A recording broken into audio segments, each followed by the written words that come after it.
Un saluto a tutti, campagna nazionale della protezione civile, una giornata dove l'Italia è mobilitata per far conoscere e per sostenere, direi, la protezione civile. Anche il nostro Tigullio è presente con delle varie loro postazioni. Qua siamo a Santa Margherita Ligure. Abbiamo Marco Ferini, che è il presidente del Radio Club del Levante, e ci accompagnerà un pochino in questa campagna che parte. Io non rischio, cosa fare prima dell'alluvione, durante, dopo. Marco. Sì, è una campagna nazionale, come dicevi tu, si svolge su 400 piazze italiane contemporaneamente, oggi e domani. Cosa ci prefiggiamo? Ci prefiggiamo di incontrare la popolazione, di parlare con le persone e di spiegare loro che le buone pratiche di protezione civile sono utili per limitare i danni a se stessi, agli altri e alle persone e alle cose, naturalmente, gli animali. Per cui buona norma essere sempre aggiornati e informati su cosa fare e cosa non fare. Un'altra cosa importante su cui spieghiamo è che i comuni hanno dei piani di protezione civile che spesso i cittadini non li conoscono. È bene appunto che dare queste informazioni anche sul territorio dove si vive e capire quali sono le zone rosse, dove sono le debolezze del proprio territorio, per capire appunto dove si è e cosa si deve fare in certi casi. Certo, non avremo la bacchetta magica, non potremo impedire nulla, però informare, dare delle informazioni giuste e corrette alle persone sicuramente è un atto giusto e dovuto. E con le nostre spalle intanto c'è la vostra postazione col vostro mezzo che dicevi che è nuovo, che poi uno di voi spiegherà. Chiaramente si parte da un'allerta meteo idro che appunto è rappresentata molto bene in questo cartello, allerta rossa, arancione e gialla. Dunque partiamo dall'allerta. Anche sulla piazza, se l'operatore può girarsi di spalle, vede appunto a fianco al nostro mezzo il pannello classico che c'è in tutti i comuni, è comandato via radio a distanza, da remoto, e quindi c'è la spia dell'allerta gialla. Quando si accende, quando la ARPA, la Regione Liguria, emettono i bollettini di allerta. I bollettini vengono emessi tutti i giorni alle 12 e alle 19 di sera.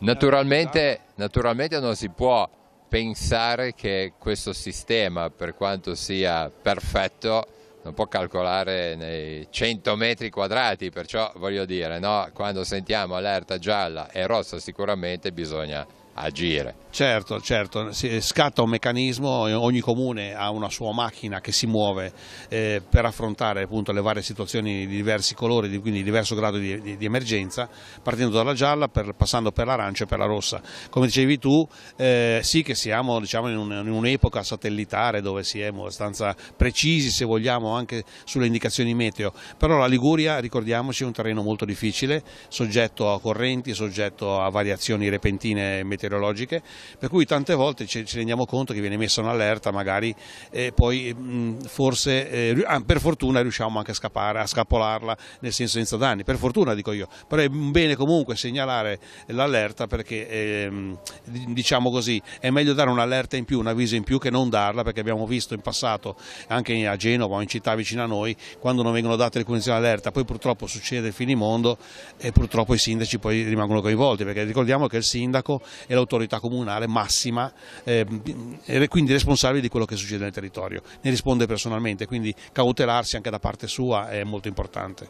In questa direzione sempre un invito, un'informazione a tutte le persone perché prendano in considerazione i vostri messaggi di allerta, perché c'è il rischio, no, che in questi ultimi anni forse uno dice vabbè, non è successo niente l'altra volta, è lo stesso, invece no, soprattutto la rossa, direi, no? Soprattutto l'arancio e la rossa, dove appunto si animano i COC, i centri operativi comunali, e dove i volontari sono subito operativi, sia nel monitoraggio del territorio in accordo con le forze dell'ordine, e sia nelle proprie sedi operative con i mezzi e con le attrezzature. Dobbiamo essere pronti a sempre affrontare, diciamo, nel breve tempo possibile le varie situazioni, augurandoci comunque sempre che non succeda, ma a volte abbiamo visto che magari riusciamo nella zona, per esempio esempio la nostra è una zona C graficamente nella cosiddetta divisione della Liguria, e vediamo che la zona C parte dal Pordenone di Portofino e arriva fino alla Spezia, è molto ampio, quindi a volte nella zona C danno un'allerta, magari a Santa Margherita, dico io, ora a Palo non accade nulla, però magari alla Spezia succede finimondo, perché diciamo, il terreno, il territorio è sempre in zona C, perché è molto vasto e può esserci, diciamo che, oppure scarica in mare a volte e quindi la città non è soggetta, però questo, come dicevi tu prima, non è facile al centimetro o anche al chilometro azzeccare dove succederà l'evento, però è importante essere a conoscenza e sapere come comportarsi. Ecco, poi ritorneremo con Marco, anche perché state dando questo dépliant con questa informazione, io non rischio, buone pratiche di protezione civile, perché mi sembra di capire che è possibile compiere alcune azioni preventive per ridurre il rischio. Io mi farei raccontare da qualcuno di voi questo nuovo mezzo e poi magari ci illustri allora questo dépliant.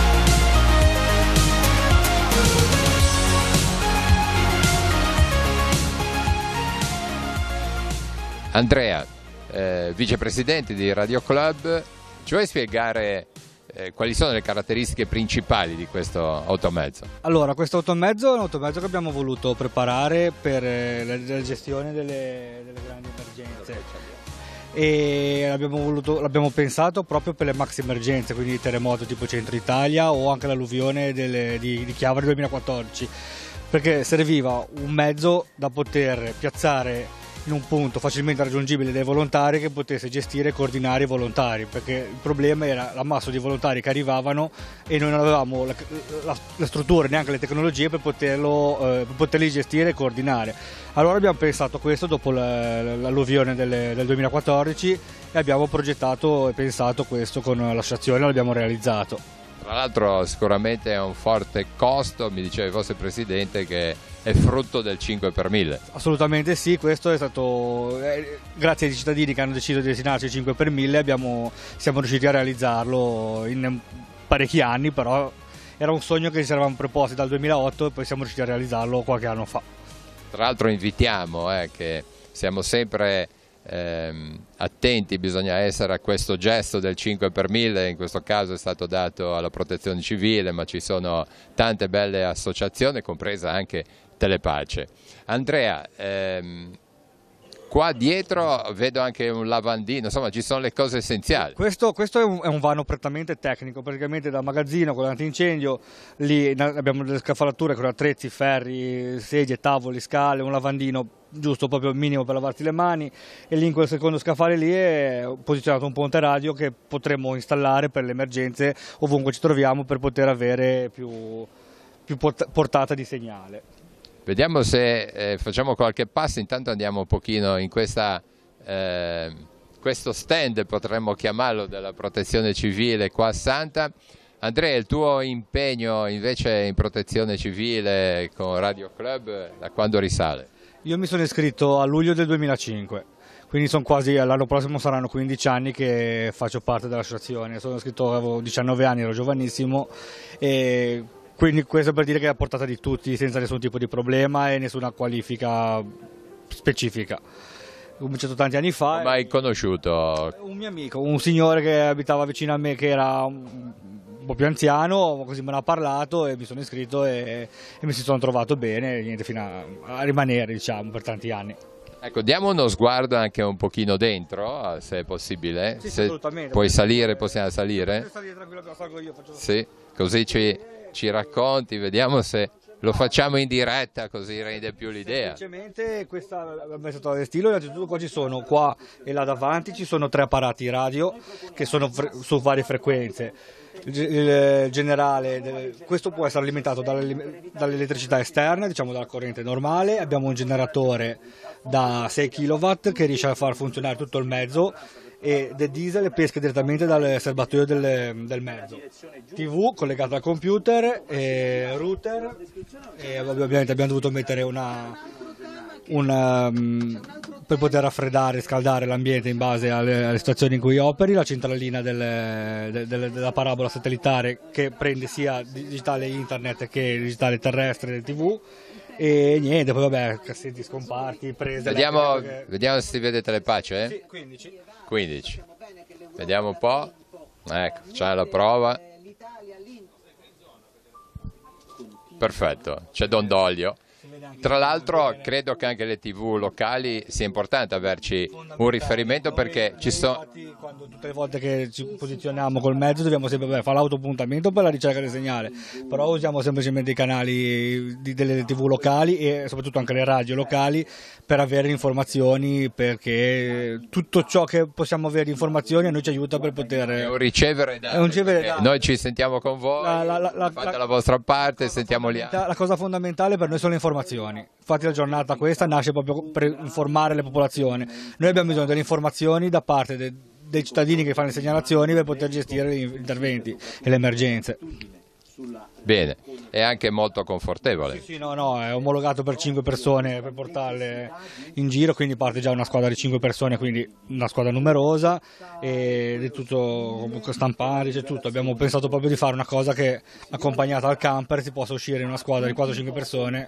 Però rende l'idea il fatto di essere riferimento per tutti i volontari che purtroppo quando succedono quei disastri dovete avere come riferimento. Assolutamente, infatti la Torre Faro è stata predisposta sia per poter utilizzare come punto luce, ma proprio come punto di riferimento da far sì che i volontari possano individuarlo immediatamente il mezzo. Ecco, qua siete collegati via internet, Sì, no? c'è internet e Che genera anche... possiamo ricevere wifi e trasmettere wifi in base alle esigenze, eccetera eccetera.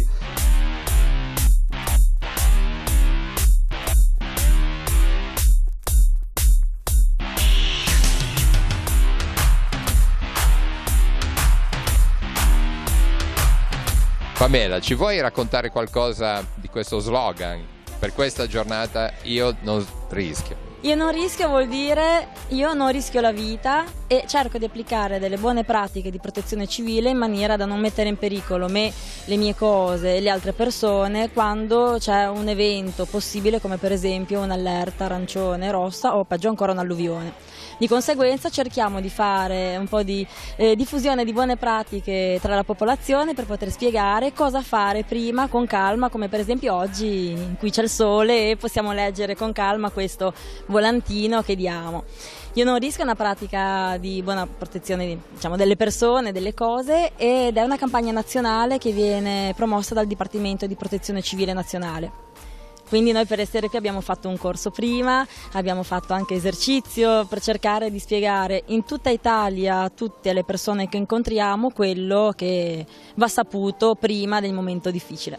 Ecco, vogliamo estrapolare, invitiamo intanto le persone magari a informarsi, perché ci saranno anche dei siti internet dove verrà esposto questo Deplia, no? Però c'è qualcosa, una cosa così facilmente che si può comunicare anche in questa formula che siamo qua con la TV, cosa fare ad esempio prima dell'alluvione? Certo, innanzitutto informarsi, per cui usare tutti i canali possibili. Oggi non abbiamo fatica, possiamo guardare su internet, sui social, possiamo guardare la televisione, la radio, per cui avere l'informazione, ascoltare, iscriversi per esempio presso i propri comuni se ci sono delle liste di avviso via SMS o via telefonata per sapere quando viene diramata l'allerta. Soprattutto questo per programmare una gita, per uscire di casa, insomma anche nella semplicità, no? Perché uno può scendere a fare la spesa, poi se si trova in mezzo a un problema, insomma anche per voi diventa difficile, come ingombro anche. Certo,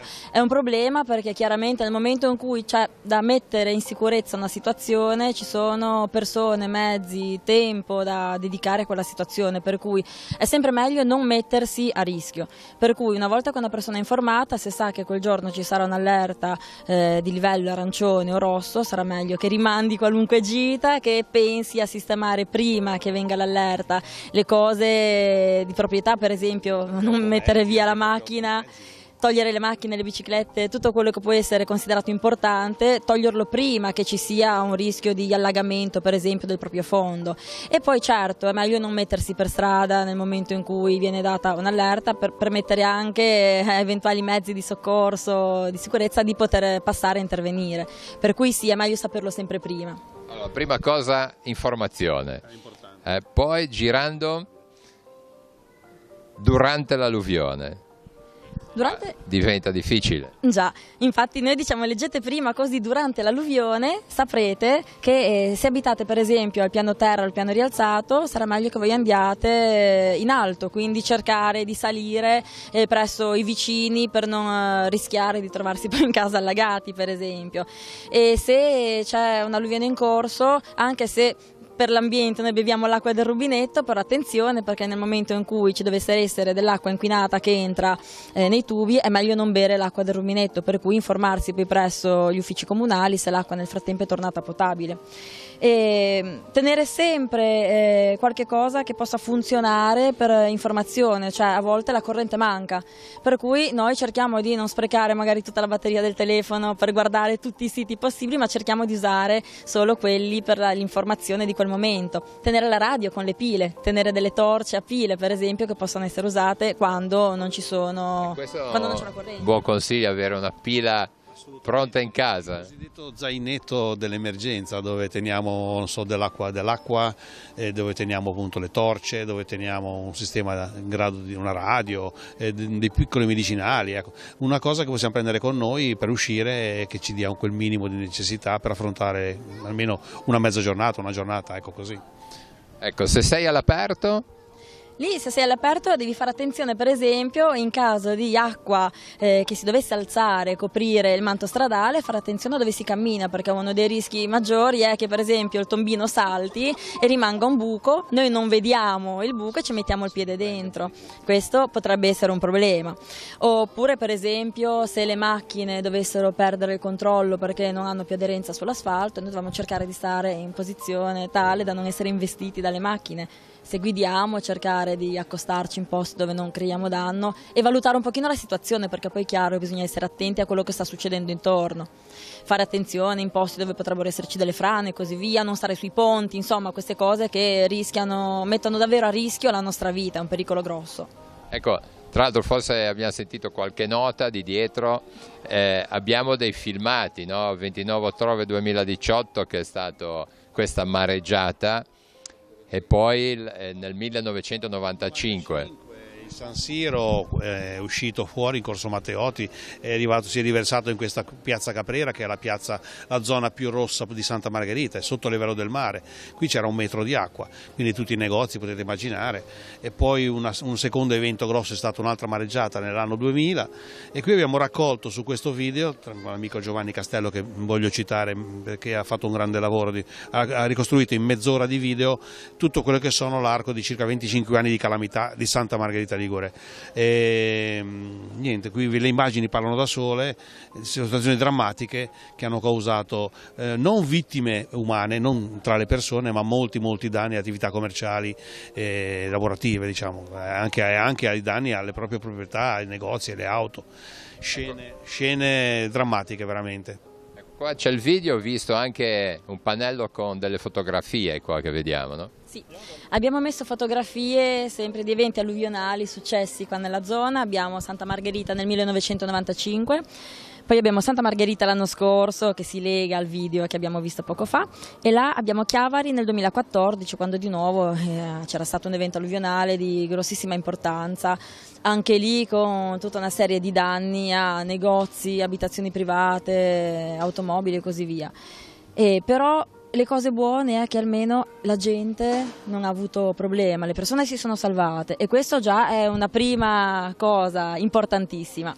Che cosa ha colto da questa giornata, da queste informazioni? Le informazioni sono informazioni utili per potersi, come comportarsi durante le calamità, sono divulgazioni che vengono fatte apposta penso per dare diciamo una linea da tenere come comportamento Non sono mai troppe? Non sono mai troppe, anzi, anche perché la gente a volte è distratta quando in queste situazioni e si trova poi in difficoltà. Lei è di Santa? Io sono di Santa. Si è trovato purtroppo in questi momenti? Mi sono trovato sì in questi momenti particolari e anche io ho fatto un po' di servizio per questa attività e ho avuto delle difficoltà, ecco. Anche perché la distrazione nel comportarsi per aiutare a volte porta a essere più in pericolo, anche per dover aiutare gli stessi volontari, ecco, insomma. Sì, assolutamente, poi credo che siano anche fasi concitate, a dir poco, no? Direi di sì, già nel 95 noi stessi eravamo gli arbori, quindi forse non c'era neanche la conoscenza e la consapevolezza che abbiamo oggi. Naturalmente fai esperienza sul passato, sulle situazioni che vivi, non sono tanto i libri a volte che ti danno, ma è proprio il vivere le situazioni. Il nostro gruppo di protezione civile, che ha 26 anni di attività, si è fatta le ossa sia a livello locale che a livello interregionale e oggi possiamo contare su volontari preparati, con compiti ben divisi tra chi è operativo, tra chi è persona più tecnica, ma anche la semplice segreteria o piuttosto che la comunicazione. Noi in protezione civile abbracciamo a 360 gradi tutti gli aspetti. Certo, l'ABC insegna che appunto dobbiamo cercare di soccorrere le persone, ma soprattutto parlare anche di prevenzione, perché è meglio prevenire che non intervenire dopo. Quando è possibile, non possiamo fare miracoli, però possiamo cercare di limitare i danni, quello sì. Con Pamela, Andrea, intanto dobbiamo andare a vedere l'ultima pagina. Grazie, signor, lei si chiama? Enrico. Enrico, grazie. Abbiamo questa immagine che insomma qua oltre all'allerta rossa c'è il territorio, la fascia rossa. Esatto. Allora qui bisogna prestare attenzione, ciascun cittadino deve informarsi e vedere in quale parte della città ha la casa o l'attività commerciale, perché ci sono diverse fasce con diverse tipologie di rischio, per cui i colori sono indicativi, per cui dal rosso al verde, il rosso è la zona più pericolosa, più esondabile, e andando avanti verso il giallo, verso il verde sono le zone che scalano, diciamo, come pericolosità. Per cui se una persona abita in zona rossa sicuramente ha delle attenzioni maggiori, per cui per esempio se si abita nei piani terra rialzati probabilmente si riceve un avviso dal comune che dice di prestare attenzione, in certi casi di evacuare la zona se per esempio il livello dei torrenti supera un certo limite. E ci sono... Naturalmente tutte queste informazioni ogni città ha le sue, nel senso noi oggi siamo a Santa Margherita Ligure. Santa Margherita e appunto, come diceva la mia collega Pamela, evidenzia appunto che il pericolo è dove ci sono i tratti con i torrenti. Abbiamo il San Siro qui in alto, lo vedete, lungo la sua parte interrata, è tutto interrato, tombinato, ed è questo. Qui abbiamo il Magistrato, anche lui in questa parte viene a convergere, quindi creare questa mega zona rossa, dove proprio siamo noi anche in questo momento, siamo in questa zona qui, e poi la parte verso il porto, il torrente Nozarego, che è questo, e anche lui ha il suo bacino con i diversi gradi di pericolosità. Cosa ha pensato già da parecchi anni Regione, Comune, eccetera, provincia di allora? Di risolvere questo problema di piene di questi 3 torrenti con questo disegno, che non è altro che la sagoma di quello che sarà il canale scolmatore, di cui abbiamo sentito tutti parlare, e che prenderà il troppo pieno del San Siro, il troppo pieno del Magistrato e il troppo pieno del Nozarego, per andare poi a scaricare in mare in zona tranquilla. Quindi quando il livello di questi 3 torrenti si alzerà, anziché riversarsi e andare quindi a convergere per creare questi danni, verrà alleggerito il flusso e quindi questo però bisogna costruirlo ancora. Questo è sulla carta. È un bel lavoro sulla carta, ma è un fiume, un canale, un canalone. È un canalone, io se non ricordo male è una talpa di 4 metri di diametro, quindi un grosso tunnel che passa sotto e va a scaricare in mare raccogliendo i troppo pieni. Sentendo così, Marco, sembrerebbe risolvere una cosa del genere. Saranno degli anni, però il Comune ora ha detto che ha avuto questi accordi, è un'opera che è stata già messa finanziata, quindi sono stati già fatti anche degli studi, quindi speriamo di vederlo prima possibile, perché questa veramente risolverà i problemi a Santa Margherita. Bene, allora per finire, Pamela, Marco, tanto vogliamo salutare tutti i volontari, insomma, vostri di Radio Club Levante, ma vogliamo abbracciare un pochino tutti i volontari, prima tutti quelli a livello nazionale che si impegnano. C'era una grande festa anche a Genova quest'oggi, e poi, visto che siamo nel nostro territorio, tutti quelli del nostro territorio che magari incontriamo giornalmente, e perché no, magari di allargare il numero. Certo, noi stiamo cercando di fare sempre campagne di sensibilizzazione anche per attirare l'attenzione di giovani, perché soprattutto sono loro che saranno poi il seguito della nostra grande avventura, ed è a loro che dovremo passare poi le redini dell'associazione. L'associazione conta 150 iscritti, collabora con 12 comuni del comprensorio, è un'associazione in crescita, pur con un po' di crisi di volontariato, nel senso che i ragazzi oggi sono un po' distratti da altre cose, e quindi magari, però noi cerchiamo di fare il nostro possibile, andiamo nelle scuole, parliamo con i giovani, abbiamo molto contatto nelle piazze, e questo direi che comunque ci dà ossigeno e fa anche ben sperare per il futuro.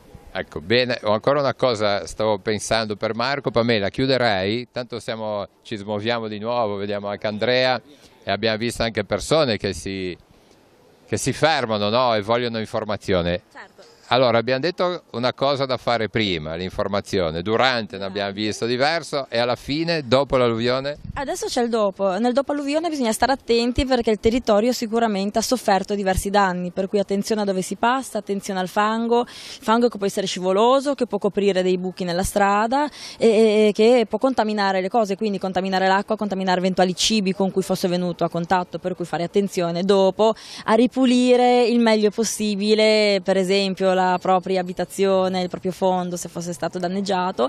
All'aperto bisogna fare attenzione a dove si mettono i piedi. Quindi sono le due cose fondamentali che noi indichiamo qua. E poi chiaramente prendere sempre contatti con il comune per valutare se l'acqua fosse stata inquinata e poi ritornata potabile, oppure se ci fossero stati problemi al sistema fognario, per esempio, per sapere come utilizzare anche le proprie utenze. Bene. Marco, prima di finire, Radio Club Levante sicuramente siete avanti, c'è un'emergenza che va al di là del rosso, del giallo, che non viene segnalata, ma siamo ognuno di noi ricercatori di funghi che si perdono.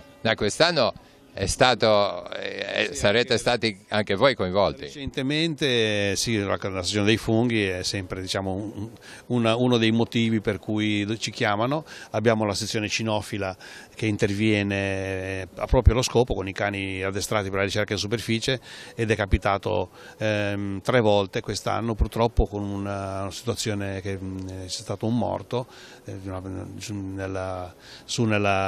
Penna, nel Monte Penna, un anziano, e invece un paio di situazioni che abbiamo risolto positive. Ecco, insomma, certo, la stagione è questa, e quindi ben venga appunto anche i cinofili che ci danno un grosso aiuto. Ecco, forse sono state queste criticità, ma anche tante persone che sono andate per i boschi, per i monti, e perciò insomma, magari la percentuale può essere anche bassa, ma c'è un qualcosa lì come prevenzione? Che magari ci mettiamo in questo bosco, poi insomma la testa ci fa perdere, ormai i funghi che troviamo perdiamo un po' l'orientamento. No, bisogna avere senso buon senso, come in tutte le cose, quindi non andare mai da soli, dire prima, spiegare prima dove si va, informare gli altri che guarda, vado in quella zona, sarò lì, e comunque non andare mai da soli. Conoscere il territorio, dove non si conosce il territorio bisogna avere molta prudenza, perché è capitato recentemente anche con casi di nebbia, casi di tempo, anche i posti che si conoscono diventano sconosciuti. Per cui massima cautela e soprattutto spiegare anche alle persone che il bastone, portarsi il cellulare, avere l'accortezza di avere un minimo, un coltellino, lo zainetto, la bottiglietta dell'acqua, cercare di non farsi trovare impreparati per qualunque situazione che potesse accadere. Ecco. Anche perché in certi posti non è detto che il cellulare funzioni. Cioè che non funzioni, però i nostri cellulari di ultima generazione emettono comunque dei segnali, e quindi potrebbero essere rintracciabili. Sono più rintracciabili senz'altro, quindi è un aiuto.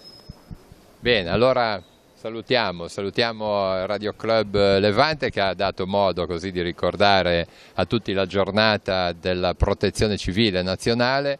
Salutiamo Andrea.